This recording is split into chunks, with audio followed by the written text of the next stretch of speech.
5월 한 달 동안 가정에 대해서 생각하고 있습니다. 여러분, 가정을 이루고 다들 이렇게 우리가 살아가고 있지만 이 가정이 얼마나 중요한가 하는 것입니다.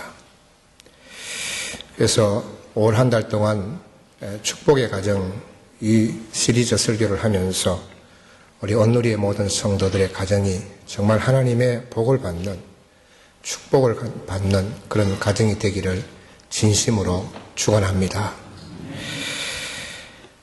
오늘은 어버이 주일로 지키면서 우리를 낳아주시고 그렇게 길러주신 부모님을 한번 생각해 보고자 합니다. 여러분, 오늘은 마더스데이, 어버이 주일 이렇게 지키는데 마더스데이는 미국에서부터 시작되었습니다. 한 여성이 어머니의 그 죽음을 추모하기 위해서 교회에 나와서 카네이션을 한 송이씩 나누어 주었는데 이것이 마더스데이의 시작입니다. 그 후에 1914년 의회에서 법령이 통과되고 윌슨 대통령이 5월 두 번째 주일을 마더스데이로 선포하게 된 것입니다. 한국에서는 복음이 들어오면서 선교사들을 통해서 어머니 날이 소개되었고 1956년 5월 8일을 어머니 날로 정했습니다. 그리고 1974년부터 어버이날로 지켜오고 있습니다. 설교를 한다는 것이 다 어렵지만은 그러나 어버이 주일에 설교한다는 것이 더욱 어렵습니다. 설교를 하는 저나 설교를 듣는 여러분 모두가 마음이 무거울 것입니다. 그러나 오늘 우리 모두 이 어버이 주일날 하나님이 우리에게 주시는, 우리 각자 개인에게 주시는 그 하나님의 말씀을 들어야 할 것입니다. 저희 아버님은 돌아가셨습니다. 그리고 저희 어머님은 부산에서 동생네가 모시고 있습니다. 여러분 부모님은 다 어디에 계십니까? 한국에 계십니까? 아니면 돌아가셨습니까? 지금 여기에 같이 있습니까? 오늘 하나님의 말씀을 들으면서 우리 모두가 다시 한번 부모님을 생각하고 그분들에게 대한 효와 사랑을 새롭게 다짐하는 그러한 시간이 되었으면 합니다. 한자어로 효라고 하는 것은 자식이 부모님을 지게에 앉히고 메고 있는 모습이라고 합니다. 그것이 효입니다. 여러분, 우리는 왜 부모님을 공경해야 할까요? 왜 우리는 부모님께 효해야 할까요? 첫째는 약속 있는 첫 계명이기 때문입니다. 오늘 말씀에 약속 있는 첫 계명이다 그랬습니다. 하나님께서 모세를 통해서 두 돌판을 주셨습니다.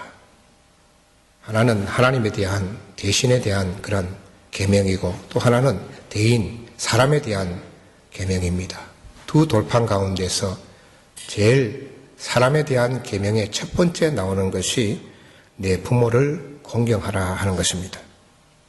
사람에 대한 계명 중에서 첫 번째가 바로 부모를 공경하라 하는 것입니다. 그런데 첫 번째뿐만 아니라 약속 있는 첫 번째 계명이라 했습니다. 그것은 부모를 공경하는 그 말씀 뒤에는 약속이 딸려 있다는 뜻입니다. 여러분 한번 출애굽기 20장이나 신명기 5장에 나와 있는 10계명을 보면 5계명 내 부모를 공경하라 하면 그 뒤에 약속이 있지만은 6계명 살인하지 말라, 7계명 간음하지 말라 이어서 기록된 말씀이 없습니다. 명령으로 끝납니다. 8계명부터 10계명까지 똑같습니다. 뭐뭐 하지 말로 끝납니다.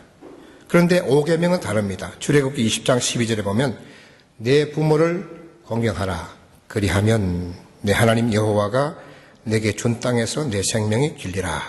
그리하면 이후의 말씀이 바로 약속의 말씀입니다. 그래서 부모를 공경하라 해놓고는 그 약속을 뒤에 이렇게 붙여놓은 것입니다. 그래서 약속 있는 말씀이고 약속 있는 첫 계명이 바로 부모를 공경하는 것입니다. 그래서 우리는 우리를 낳아주신 부모님을 공경하는 것입니다. 두 번째로 부모는 하나님의 대리자이기 때문에 효해야 하는 것입니다. 하나님은 부모를 통해서 우리에게 생명을 주셨습니다. 우리가 그냥 생명을 얻은 것이 아니고 부모님들이 결혼을 하고 그 생명을 잉태케 함으로 인해서 우리가 태어나게 된 것입니다. 하늘에서 뚝 떨어진 사람, 땅에서 솟은 사람은 이 세상에 아무도 없습니다. 부모 없이 이 세상에 존재할 수가 없는 것입니다. 그러므로 부모님은 하나님의 생명의 대리자입니다. 그리고 부모는 자녀를 키웁니다. 부모 없이 자녀가 자랄 수 있습니까? 지극한 사랑과 정성을 통해서 자녀를 양육하게 됩니다. 그런데 우리가 자랄 때는 부모님이 그렇게 나를 사랑하시고 나를 그렇게 위해서 수고하셨다는 것에 대해서 생각을 잘 모릅니다. 성인이 되어서도 모르죠. 그러다가 자신이 부모가 되고 자식을 키워가면서 나이가 들수록 부모님의 그 사랑을 깨닫게 되는 것입니다. 여러분, 하나님께서 부모에게 자녀를 맡기셨습니다. 키우도록 맡기신 것이죠. 그래서 부모는 하나님의 대리자가 되어서 자녀를 양육하는 것입니다. 하나님의 대리자로서 자녀를 키우도록 하기 위해서 하나님께서 부모에게 심어준 것이 무엇이냐? 그것은 자식에 대한 무조건적인 사랑입니다. 하나님이 우리에게 주시는 그 아가페적인 그 사랑과 같은 거의 비슷한 사랑의 능력을 우리 부모에게 주셔서 자녀를 양육하게 하신 것입니다. 그래서 우리는 하나님이 우리에게 주신 그 사랑의 능력을 가지고 자식을 키우면서 누구를 생각합니까? 하나님을 하나님 나를 그렇게 사랑하셨지. 하나님을 생각하고 또 그 하나님의 마음을 이해하게 되는 것입니다. 여러분, 하나님의 대리자인 부모께 효하지 않고서 어찌 하나님을 경외한다고 할 수 있겠습니까? 부모님을 공경하는 것과 하나님을 공경하는 것은 바로 직결되어 있습니다. 연결되어 있는 것입니다. 뗄래야 뗄 수 없는 그런 깊은 신앙적으로 연결되어 있는 것이 바로 부모 공경과 하나님 경외입니다. 여러분, 부모님께 효하는 것이 어떻게 보면 자연 법칙이고 또 하나님의 명령임에도 불구하고 오늘날 사회 현실은 그렇지 못한 것을 볼 수 있습니다. 사회적인 분위기는 점점 나빠지고 있습니다. 점점 부모들의 입지가 좁아지고 있습니다. 자식에게 모든 것을 주고 희생했음에도 불구하고 그 부모들이 노후에 설 땅이 점점 작아지고 있다는 것입니다. 앞으로 더 할 것이라는 전망을 쉽게 할 수 있습니다. 여러분, 이런 우스개 이야기가 있습니다. 아들을 낳으면 일촌입니다. 아들이 대학 가면 사촌입니다. 아들이 군대 갔다 오면 팔촌이래요. 그리고 아들이 결혼하면 사돈의 팔촌이랍니다. 그리고 아들이 애 낳으면요, 동포랍니다. 동포. 이런 우스갯소리가 있습니다. 뭐 사회적인 분위기가 점점 이렇게 부모들이 설 땅이 없을 정도로 그렇게 되어가고 있는 것을 볼 수가 있습니다. 여러분, 코끼리 아시죠? 코끼리는 죽을 때 되면 혼자서 죽는다고 합니다. 아무도 지켜보지 않고 쓸쓸히 죽어간다고 합니다. 오늘날 우리 부모들 가운데서 그 코끼리 같은 죽음을 맞이하는 분들이 얼마나 많이 있는지 모릅니다. 바울이 영적인 아들 디모데에게 보낸 목회 서신 디모데후서에서 마지막 때의 현상들을 이렇게 말합니다. 너는 이것들을 알라. 말세에 고통하는 때가 이르러 사람들이 자기를 사랑하며 돈을 사랑하며 자랑하며 교만하며 비방하며 부모를 거역하며 감사하지 아니하며 거룩하지 아니하며. 이게 말세의 특징입니다. 세상이 더욱더 말세로 다가갈수록 부모를 거역한다는 것입니다. 부모에게 효하기는커녕 부모를 거역하는 것이 말세의 한 특징이라 하는 그런 말씀입니다. 그러나 사회가 점점 그렇게 악하게 간다 하더라도 세상이 부모를 거역하며 부모를 공경하지 않는다 하더라도 우리 그리스도인들은 부모를 공경하고 그분에게 효해야 합니다.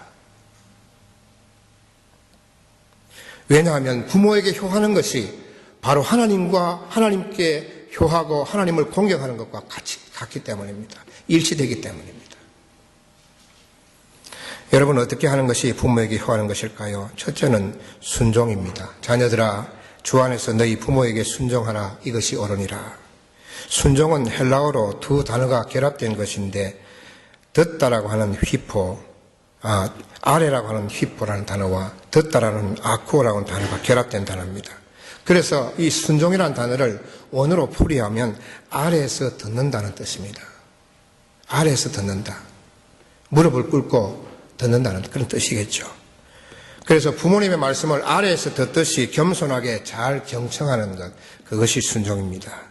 부모님은 나이가 들면 우리의 생각보다는 못합니다. 그렇지 않습니까? 엄마 그거 틀렸어. 그렇게 이야기하면 얼마나 상처를 받겠습니까? 틀리더라도 우리가 그 부모님의 말을 듣는 거죠. 그래요, 맞습니다 하고 듣는 것이죠. 그렇게 가지 않는다 하더라도 그렇게 우리가 경청하는 것입니다. 그렇지만 오늘 말씀에 보면 주 안에서 순종하라 그랬습니다. 주님의 말씀 안에서, 예수 그리스도 안에서, 은혜 안에서 순종하라고 하는 것입니다. 여러분, 성경에 보면 자녀로서 순종한 대표적인 인물이 이삭입니다. 아버지 아브라함이 모리아산에서 그 이삭을 칼을 들고 죽이려 할 때도 아무런 대꾸하지 않습니다. 그냥 아버지의 말씀에 순종하죠. 그랬을 때에 그 이삭은 다시 살아났습니다. 여러분, 순종입니다. 그것이 바로 효죠. 잠언 23장 22절에 보면 너를 낳은 아비에게 청종하고 내 늙은 어미를 경히 여기지 말라 그랬습니다. 두 번째로 효하는 것은 공경입니다. 2절에 보면 내 아버지와 어머니를 공경하라. 공경하다는 말은 헬라 말로 가치를 인정한다 그런 뜻입니다. 존귀하게 여긴다는 뜻입니다. 여러분, 이 공경이라는 단어 헬라어로 그 단어가 간이라는 뜻이 있어요. 우리 몸에 있는 간이 있죠. 간이라는 뜻이 있습니다. 간은 우리 인체에서 가장 무거운 부위라고 합니다. 간이 제일 무겁다고 합니다. 우리 안에 내장에서. 그래서 공경이라는 단어는 무겁다는 의미가 있습니다. 부모를 공경한다는 것은 부모를 가볍게 여기지 않고 무겁게 여기고 존대한다는 뜻입니다. 그게 공경입니다. 구체적으로 공경하는 것은 자주 부모님을 뵙는 것이죠. 우리는 사실 조국을 떠나와서 뵙기는 힘들지만 자주 연락드리고 또 인사하는 것이, 자주 뵙는 것이겠죠. 두 번째는 말을 들어줘야 합니다. 말을 하고 싶은데 들어줄 사람이 없어요. 나이가 드시면 그렇죠. 고독해집니다. 양론에 여러분 한번 가보셨습니까? 미국 양론에 가보면 노인들은 거의 말이 없습니다. 물론 몸이 약해서 너무 나이가 드셔서 말을 못 하시는 분도 있지만은, 그러나 대부분의 노인들은 대화할 수 있는 상대가 없습니다. 여러분, 사람은 늙으면서 아래에서부터 힘이 빠진다고 합니다. 맨 먼저 다리가 약해집니다. 그 다음에 허리, 그 다음에 어깨. 그러다 보면 기운이 위로 모인다고 합니다.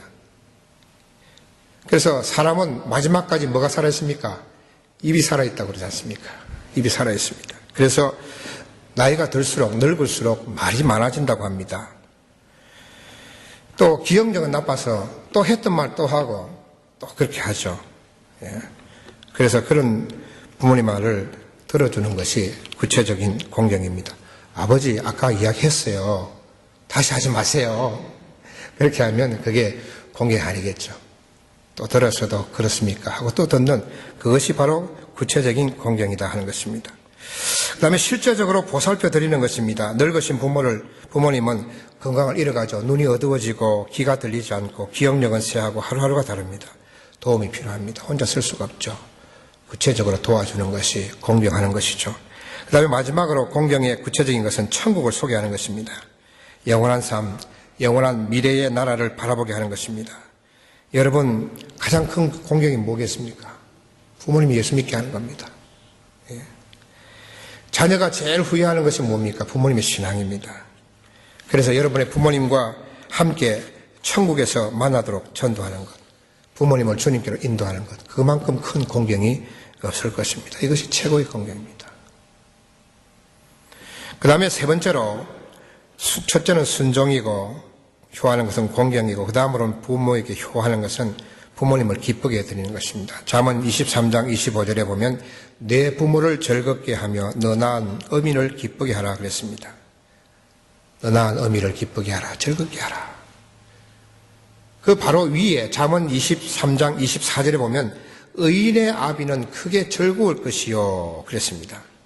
의인의 아비는 크게 즐거워한다는 것입니다.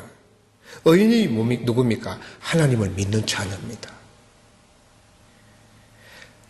자녀가 하나님을 잘 믿을 때에 아버지가 크게 즐거워한다는 것입니다. 한번 생각해 보십시오. 부모로서 자식이 어떨 때 가장 기쁩니까? 자녀가 뭔가 진급이 되었어요. 직장에서 진급이 되었고 사업이 잘 되었습니다. 물론 기쁘죠. 그러나 신앙 있는 부모가 가장 기뻐하는 것은 자녀가 하나님의 자녀로서 바르게 살아가는 것이 아니겠습니까? 하나님 잘 믿고 신앙생활 열심히 하고 주를 위해서 교회를 위해서 충성하는 자녀를 볼 때에 부모는 크게 기뻐할 것입니다. 사랑하는 성도 여러분, 부모님을 공경할 때, 효할 때에 하나님의 축복을 받게 됩니다. 3절에 보면 내가 잘되고 땅에서 장수하리라. 내가 잘되고 땅에서 장수하리라. 요즘 일이 어떻습니까? 잘된 일이 별로 없습니다. 그러나 오늘 말씀의 약속대로 부모를 공경할 때에 하나님께서 잘 되는 길을 열어주는 것입니다. 하나님 은혜로 잘 됩니다. 여러분 삶에 그러한 하나님의 축복이 있기를 바랍니다. 또한 모든 일이 여러분 잘 된다는 것은 형통한 것이죠. 막힘이 없는 것이죠. 부모를 잘 모셔서 축복받은 대표적인 여인이 루스입니다. 루스의 축복은 정말 우리가 탐나죠.